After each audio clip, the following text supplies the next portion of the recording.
A bill is making its way through the Texas legislature that would require the Texas Department of Criminal Justice to keep prison temperatures between 65 and 85 degrees. Landon McBride looked into this for us today. He joins us now from the Wichita County Jail.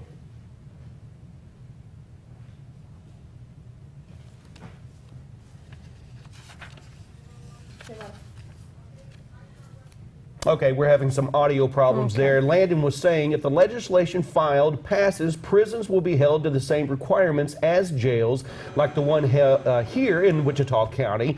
They'd already adhered to it in the jails. Local jails have an air conditioning installed because they fall under the State Jail Commission.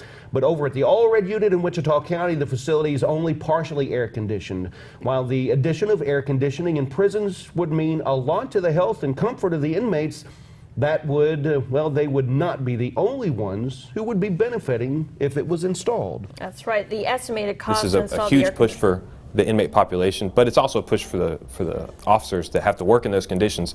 And we know personally, because when we have air conditioning and heating problems, our officers also suffer along with the inmates. The estimated cost to install the air conditioners into all prisons that do not have them would be about $1 billion, with a yearly upkeep cost of $140 million. Now, coming up tonight at 6 o'clock, we'll hear more from Lieutenant Spriegel about the bill and what local residents think about it. Yeah, the Texas Department of Criminal Justice says it established new heat protocols last year, including heat emergency command centers and a plan to put heat-sensitive offenders in air-conditioned areas. Currently, the agency makes sure ice water is available 24/7, fans are available to all offenders, and they actually limit work and recreation to cooler times of the day. Well,